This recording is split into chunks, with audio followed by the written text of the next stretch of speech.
مفتی خالد الازہری کے اصلاحی بیانات اور وظائف کے لیے مفتی صاحب کا یوٹیوب چینل سبسکرائب کریں۔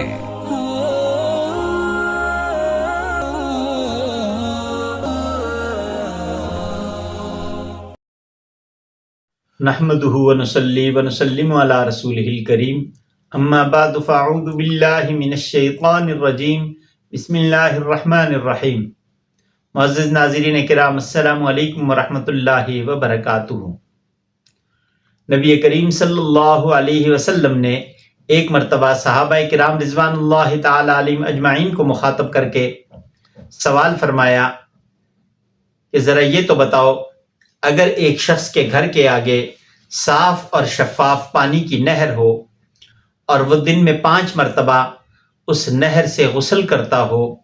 تو کیا اس شخص کے جسم پہ کوئی میل باقی رہ سکتی ہے؟ صحابہ کرام رضوان اللہ تعالی علیہم اجمعین نے عرض کیا، اللہ کے رسول صلی اللہ علیہ وسلم، پانی کی نہر ہو، وہ بھی گھر کے سامنے ہو، اور دن میں 5 مرتبہ اس میں غسل کرتا ہو اور پانی بھی صاف و شفاف ہو، تو اس شخص کے جسم پہ کسی بھی طرح کی میل کا رہنا یہ محال ہے، ہو ہی نہیں سکتا کہ اس کے جسم پہ میل باقی رہے۔ تو پیارے آقا صلی اللہ علیہ وسلم نے ارشاد فرمایا، یہی حال 5 نمازوں کا ہے۔ جو شخص 5 نمازیں ادا کرتا ہے، اللہ تبارک و تعالیٰ اسے بھی گناہوں سے پاک کر دیتے ہیں، اس لیے کہ جب یہ نماز کے لیے وضو کرے گا تو وضو سے اس کے سارے گناہ وہ جھڑ جائیں گے، دھل جائیں گے۔ ہاتھوں کے گناہ بھی، پاؤں کے گناہ بھی، آنکھوں کے گناہ بھی،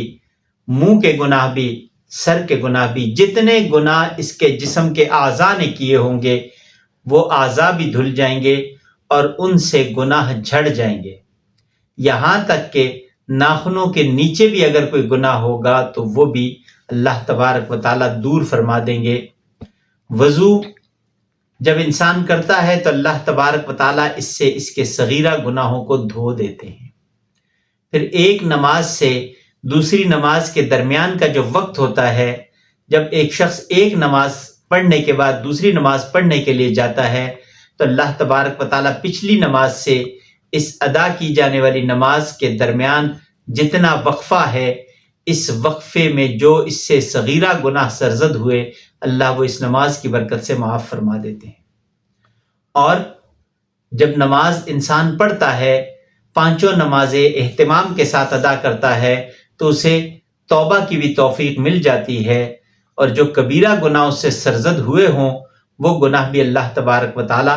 اس کی توبہ کی بدولت معاف فرما دیتے ہیں۔ قرآن کریم میں رب کائنات فرماتے ہیں، اتل ما اوحی الیک من الکتاب واقم الصلاۃ ان الصلاۃ تنہی عن الفحشاء والمنکر۔ یہ نماز جو شخص باقاعدگی سے پڑھتا ہے، یہ اسے بے حیائی اور برے کاموں سے روک دیتی ہے۔ بے حیائی اور برے کام یہ صغیرہ نہیں بلکہ کبیرہ گناہ ہے، تو جب انسان نماز پڑھتا ہے تو وہ کبیرہ گناہوں سے بھی بچ جاتا ہے۔ جب انسان نے نماز پڑھی ہوتی ہے،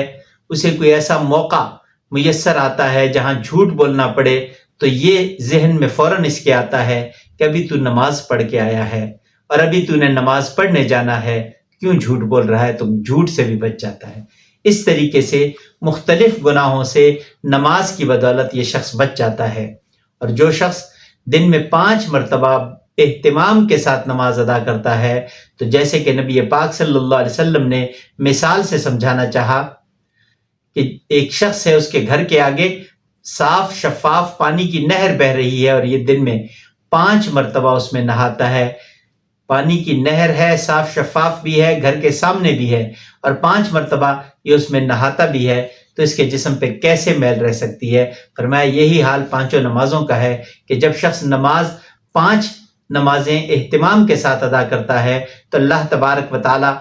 اسے گناہوں سے دور کر دیتے ہیں، اتنا دور کر دیتے ہیں کہ یہ گناہوں سے بالکل اسی شخص کی طرح جو 5 مرتبہ روزانہ نہاتا ہے، اس کی طرح یہ گناہوں سے بھی پاک اور صاف ہو جاتا ہے۔ اللہ تبارک و تعالیٰ سے دعا ہے کہ اللہ تبارک و تعالیٰ ہر مسلمان کو نماز پنجگانہ با جماعت ادا کرنے کی توفیق نصیب فرمائے، اور اللہ تبارک و تعالیٰ ہم سب پہ اپنا فضل فرمائے، ہمیں اپنے نیک بندوں میں شامل فرمائے، اور جن نمازوں کے اللہ تبارک و تعالیٰ ہمیں توفیق دے رہے ہیں ان نمازوں کو اللہ تبارک و تعالیٰ قبول فرمائے، اور ہماری نمازوں کو اللہ تبارک و تعالیٰ مزید بہتر فرمائے۔ زندگی باقی، ملاقات باقی۔ وآخر دعوانا ان الحمد للہ رب العالمین۔